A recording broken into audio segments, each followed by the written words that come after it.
पूरा पानी में डूब गया था। तो फर्स्ट फ्लोर पूरा पानी में डूब गया था, ठीक है।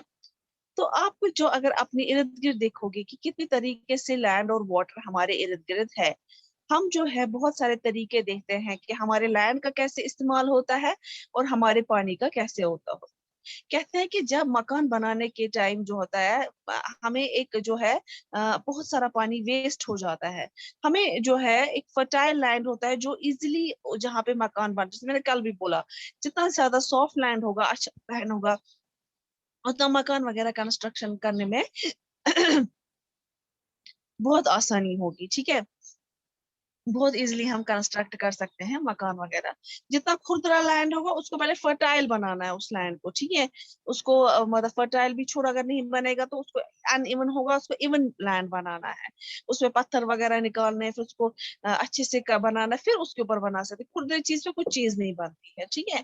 तो कहते हैं कि और हमें जो है, हमें अपने जो है, जैसे फॉर एग्जाम्पल यूजुअली होता है कि जब किसी का मकान बना होता है, उसके साथ वाले ने जमीन लिया होता है, मकान नहीं बनाया होता है वहां पे, तो वो क्या करते हैं, यूजुअली वो खाली लैंड देकर उधर कूड़ा डालना शुरू करते हैं। तो हमें नहीं, उससे क्या होता है, उससे चलो जिसके वो जमीन है उसके वहां कूड़ा तो जमा हो गया, लेकिन नुकसान किसको है?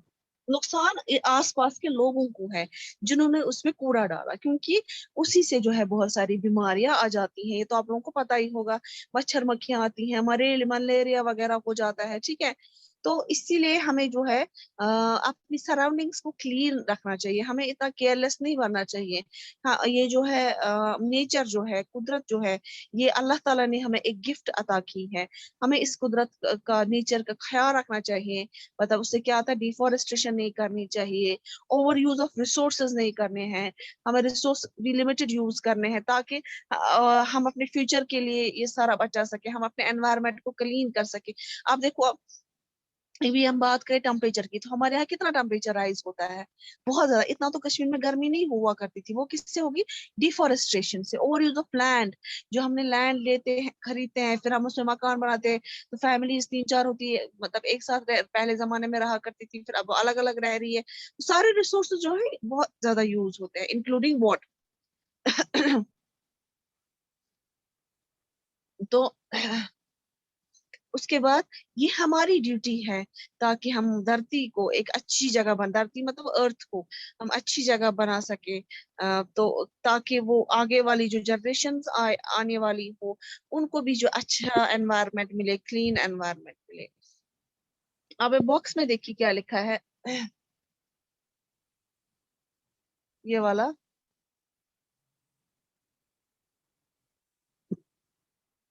ये देखिए, look carefully at a photograph numbers 1 to 10, write one sentence about each of the paragraph। ये आप लिखोगे, आपको 1 to 10 जो है इसमें जितने भी फोटोग्राफ्स हैं उनको केयरफुली ऑब्जर्व करना है और उनके बारे में लिखना है।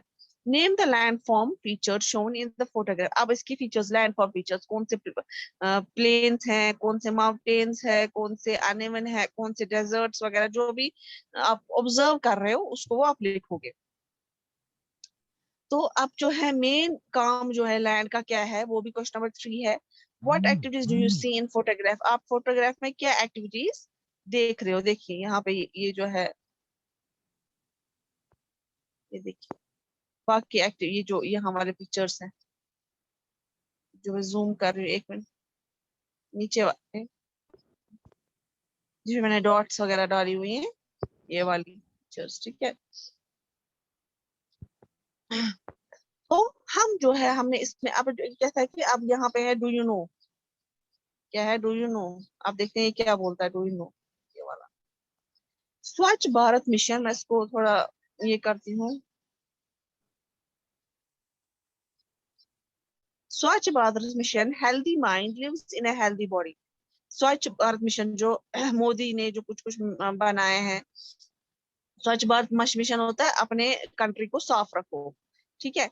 हेल्दी माइंड, एक अच्छा माइंड रह सकता है हेल्दी बॉडी में। For healthy body clean environment, particularly clean water.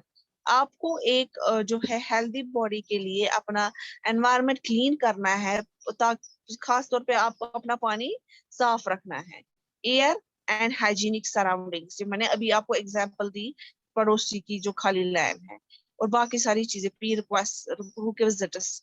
जो स्वच्छ भारत मिशन जो है, government of India programme aims to achieve all for those people.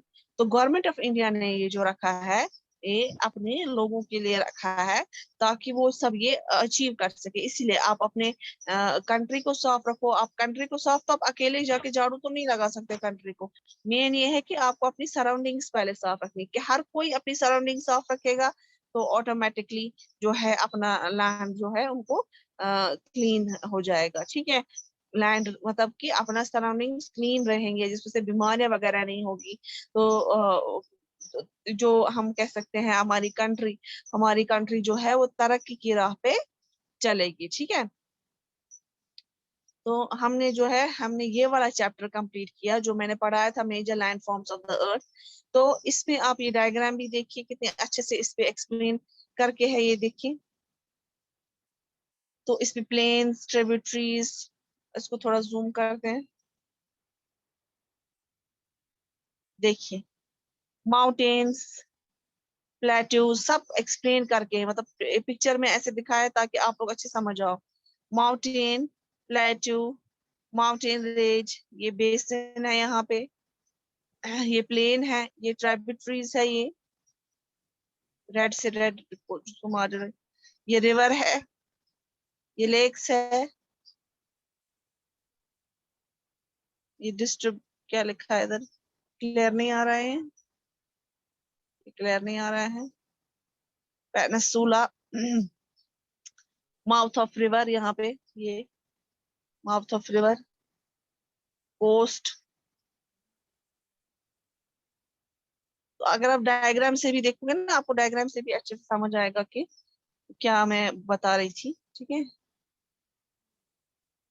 Lake, river, tributaries, plateau, mountains, mountain range, plain, coast, peninsula, mouth of the river, distributary, sea. ठीक है, ये सब कुछ, तो ये हमने ये चैप्टर पढ़ा, तो ये हमने खत्म किया। जो आज क्लास में आए वो उसको अच्छे से घर में पढ़ेंगे। और मैंने आपको उसके क्वेश्चन आंसर्स भेजे हैं। No ma'am. मेजर लैंड नहीं भेजे? No ma'am. अच्छा, तो मैंने यहाँ पे कहता है, do you know a hill is a land surface. एक हिल जो है एक लैंड सरफेस है, that rises higher than the surrounding areas. वो अपने इर्द गिर्द के जो एरियाज हैं उनकी मैं पढ़ा रही हूँ। डू यू नो, मैं आपको, मैंने यस चैप्टर मैम। सारा कंप्लीट, हाँ, तो मैं आपको ये पढ़ा रही हूँ, डू यू नो। तो अपने इर्द गिर्द के एरिया से वो थोड़ा ऊंचा होता है।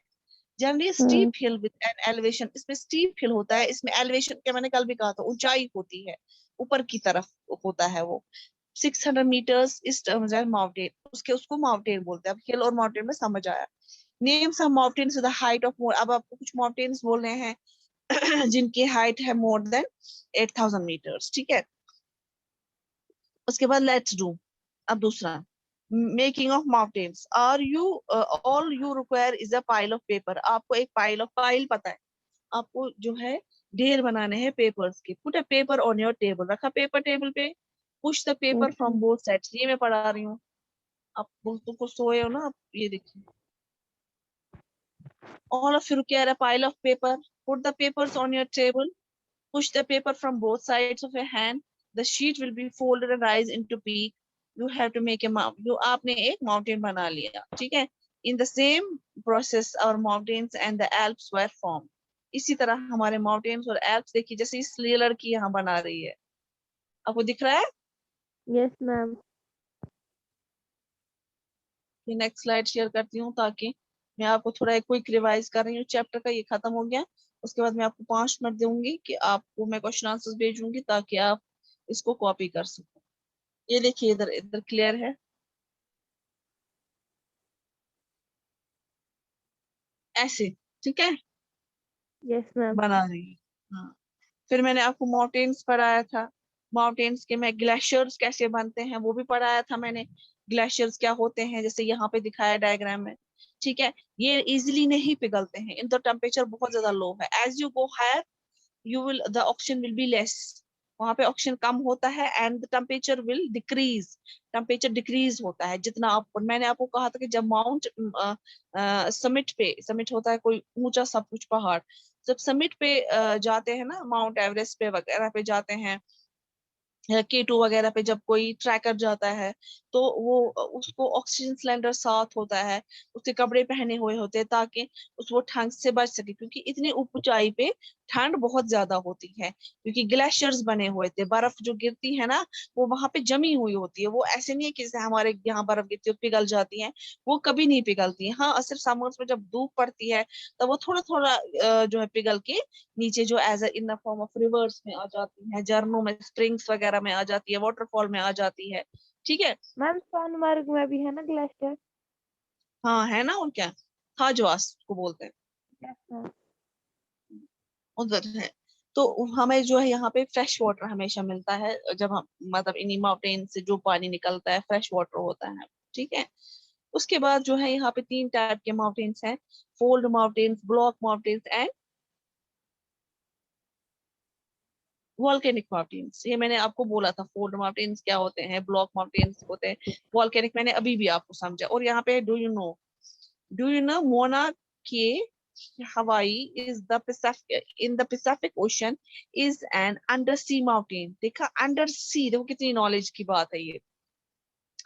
मोना, मोना के हवाई इन द पैसिफिक, पैसिफिक ओशन में एक है मोना की माउंटेन, वो जो है इस माउंटेन में, ये हायर देन, ये जो है अंडर सी, मतलब सी के अंदर पहाड़ है। यूजुअली पहाड़ तो आपको मैंने कहा कि वो हाइट पे होता है, वहां पे ऑक्सीजन लेवल कम होती है, वहां पे चढ़ना बहुत मुश्किल होता है, लेकिन ये तो ओशन में, आपको इसके लिए ओशन में पहले जाना पड़ेगा, उसके बाद जो है वो आपको उसको टच कर सकते हो उस माउंटेन को। कहते हैं it is higher than Mount Everest being 10205 metres high. ये माउंट एवरेस्ट से ऊंचा है। देखो, माउंट एवरेस्ट को एक इंसान को क्लाइंब करने में कितना टाइम लगता है, और ये सबसे ऊंचा पहाड़ है, लेकिन ये जो है कौन सा, मोना किया, ये उससे भी ऊंचा पहाड़ है। ठीक है। Yes ma'am. अब शाबाश। और देखते हैं नेक्स्ट स्लाइड में, और मत कहीं डू यू नो है तो वो भी थोड़ा, क्योंकि आपको मैंने बोला था पढ़ने के लिए, अब मुझे नहीं लगता है आप लोगों ने पढ़ा होगा।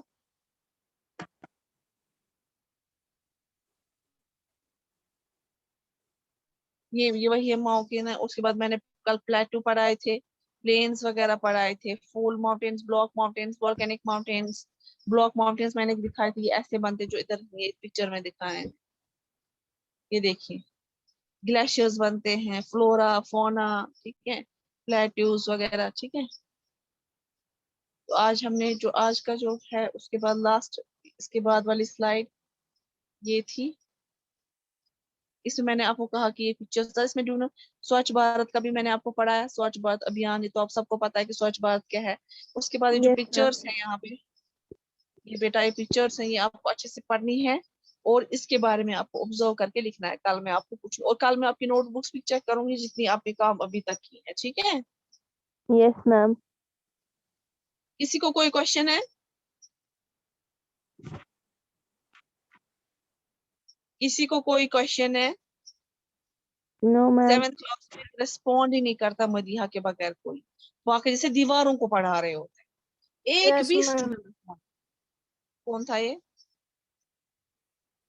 मुबशिर। एक भी बच्चा रिस्पॉन्ड नहीं करता, मुझे लगता है मैं दीवारों को पढ़ा रही हूँ।